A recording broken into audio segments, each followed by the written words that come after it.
Salutations, mes chers mortels, et bienvenue dans l'oracle.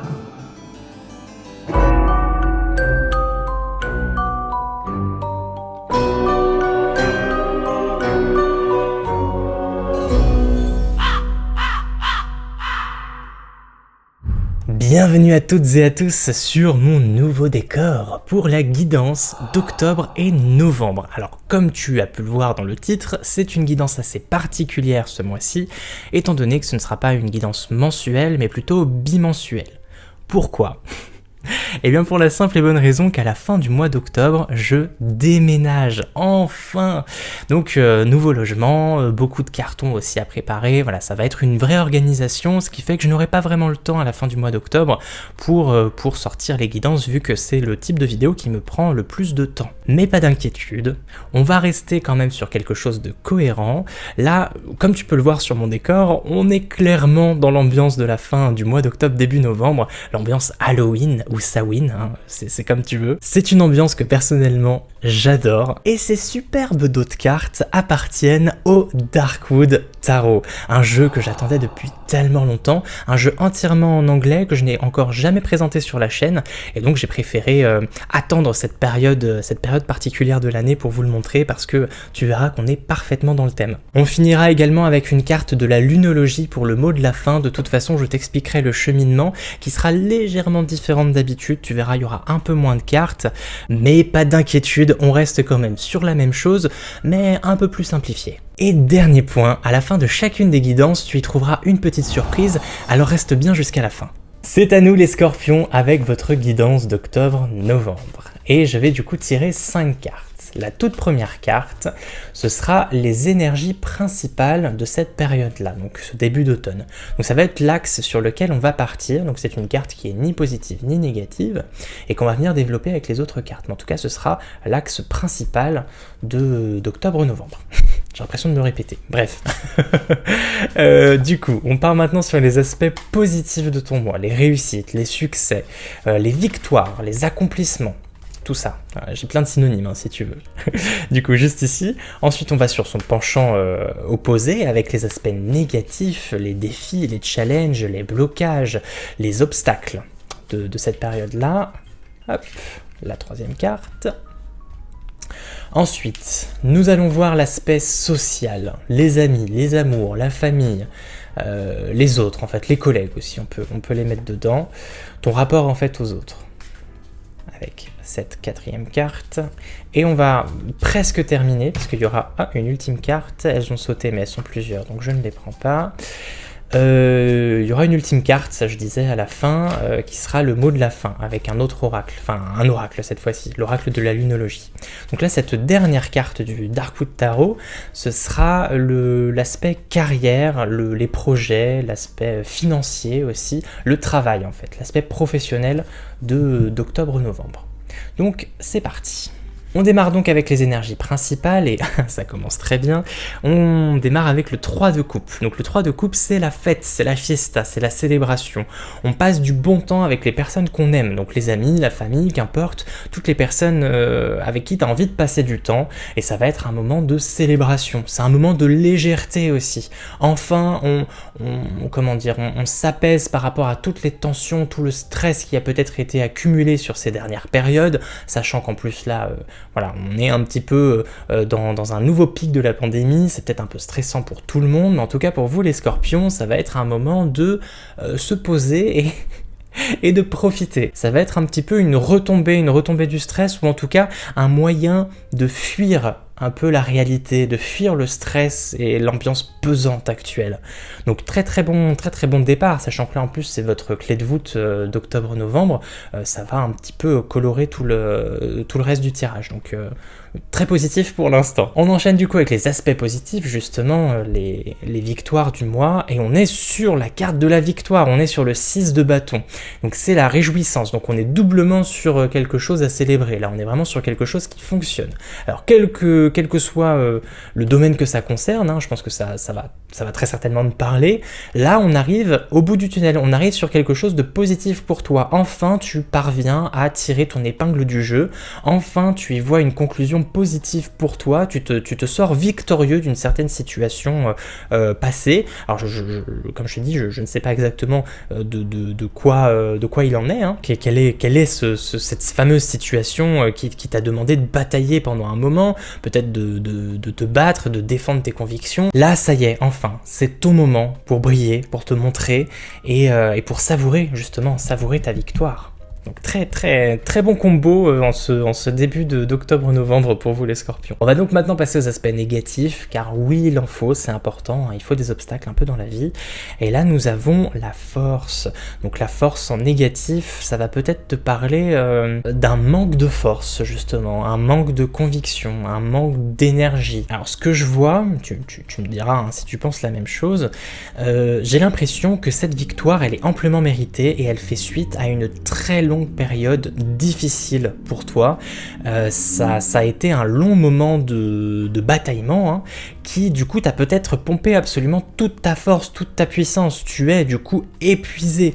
Donc ce mois-ci, il faudra peut-être faire face à de la fatigue, à un véritable coup de barre. Tu as absolument tout donné les mois précédents. Il va falloir retrouver un petit peu cette force perdue.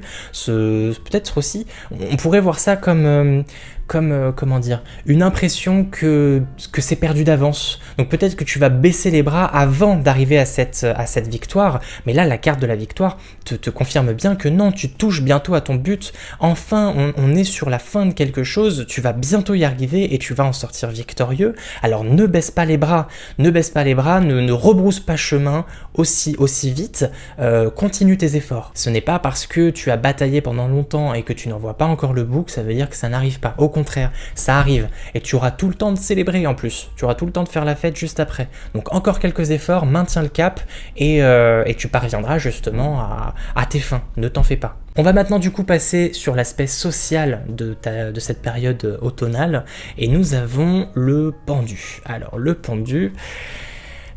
ça peut dire plusieurs choses. D'emblée, là comme ça, sur le plan du social, donc la famille, les amis, les amours, les relations, ton rapport avec les autres, il va peut-être falloir voir les choses sous un angle différent. Là tu vois le pendu, il a la tête à l'envers et il a cette capacité à voir les choses sous un autre angle, étant donné qu'il a la tête à l'envers.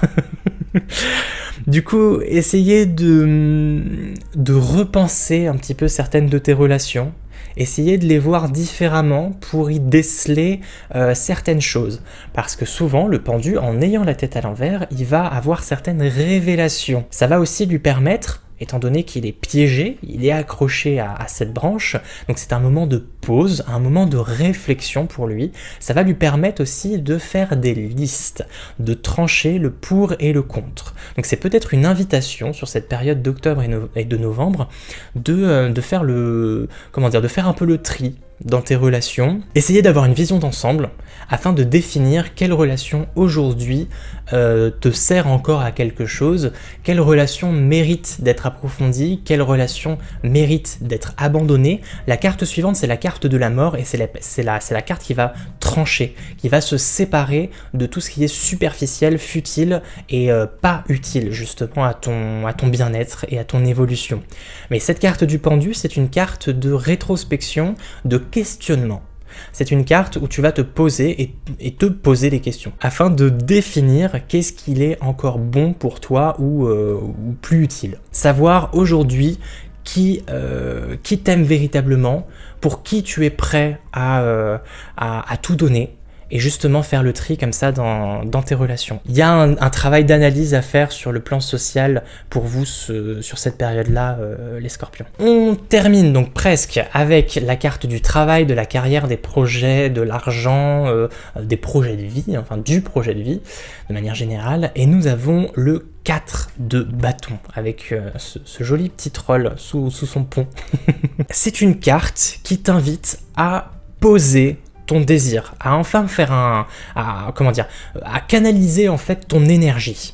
À canaliser ton énergie, donc là sur le plan du travail, du projet, enfin trouver une idée, te caler à cette idée-là, ou trouver un travail, te caler à ce travail, trouver une voie, une vocation, et te caler à cette vocation, par exemple, et on pose enfin les bases de son avenir sur le plan de la carrière et du boulot. Parmi toutes les possibilités qui se sont présentées à toi sur les périodes précédentes, admettons peut-être que tu avais plusieurs travail, plusieurs projets de vie, plusieurs carrières en vue. Là, enfin, avec cette carte-là, c'est une réponse pour te dire tu vas réussir à canaliser cette énergie, à canaliser cette envie, ce désir et le poser. C'est souvent la carte du mariage parce que on arrête les conquêtes, on arrête de batifoler à droite à gauche et enfin on se pose, on s'installe dans une maison. Elle est très souvent représentée par une maison avec 4 murs, d'où le 4 de bâton. On focalise son attention, toute son énergie sur une seule et même chose. Donc c'est très positif si éventuellement, là les scorpions, vous étiez complètement éparpillés, que vous étiez en période de doute, d'hésitation aussi. Là, on est vraiment focalisé sur un truc et on va dans une seule et même direction.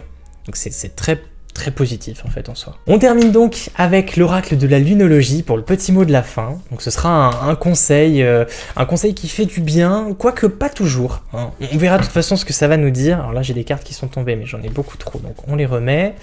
Et on verra aussi surtout si cette carte on peut la mettre en lien avec le reste du tirage. Hop, on coupe. Et nous avons une pleine lune en Capricorne, la fin d'un cycle difficile approche.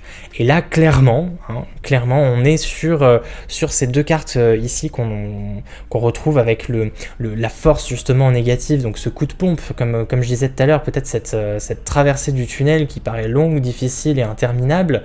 Du coup, il y a un gros coup de fatigue, mais ça va se terminer par une victoire. Donc non seulement ça va se terminer, on te dit que là, c'est la fin d'un cycle difficile qui approche, mais qu'en plus, ça va bien se finir. On termine quand même sur une victoire et sur une célébration. Donc, franchement, là, les scorpions, on n'est que sur du positif. Ne vous découragez pas. Ce n'est pas le moment de baisser les bras. On maintient le cap parce que c'est bientôt terminé. Rassurez-vous. Voilà, les scorpions, mais restez bien avec moi, car maintenant, c'est l'heure de votre surprise. Très bien. J'ai le plaisir et l'honneur de te présenter un nouveau concept que je trouvais plutôt sympa à mettre en fin de guidance comme ça, étant donné que sur la guidance du mois précédent, donc celle de septembre, je t'ai proposé vers la fin du tirage de me poser une question fermée. Alors ça concernait plus la carrière parce que c'était par rapport à l'oracle mission de vie, mais là aujourd'hui, étant donné que le concept vous a plu, je me suis dit que j'allais te permettre de me poser une question fermée aussi, c'est-à-dire dont la réponse est un oui ou un non, dans le domaine de ton choix. Que ce soit sentimental, professionnel, le quotidien, ce que tu vas manger demain, bref. Libre à toi de me poser vraiment la question que tu souhaites. Je te demande donc de te concentrer sur ta question, d'écouter la musique et ensuite de faire un choix parmi les 5 cartes que tu trouves juste face à toi. Donc c'est des cartes à gratter que j'ai créées hier et j'en suis pas peu fier. Et du coup je vais te révéler ensuite la réponse qui se cache derrière. Donc je te laisse le temps de te poser et pose-moi ta question. Les scorpions, j'espère que vous vous êtes décidés car c'est l'heure de la révélation. Pour toutes celles et ceux qui ont choisi la carte numéro 1, la réponse qui s'y cache est un non. Pour le choix numéro 2, la réponse est un oui. Pour la carte numéro 3, nous retrouvons à nouveau un oui. On passe à la 4, et c'est un non à nouveau. Finalement la 5, et on termine avec un non. Voilà les scorpions, c'est ainsi que s'achève votre guidance d'octobre-novembre. On se retrouve assez vite sur la chaîne, même si comme vous le savez, je vais être pas mal occupé les prochaines semaines. Dans tous les cas, porte-toi bien et nous on se dit à plus. Psst, c'est encore moi. Ouais, je sais. Mais je tenais juste à te dire que si t'as besoin d'un peu plus de précision sur ton mois, tu peux aller voir la guidance de ton signe lunaire et de ton ascendant. Tout est là, je vais pas te faire un dessin, t'as qu'à cliquer sur ce qui vient d'apparaître à l'écran. Et si t'as envie de discuter, comme ça, je t'invite à venir me suivre sur Instagram, mon pseudo s'affiche juste en bas. Et voilà, sur ce, porte-toi bien et on se dit à plus.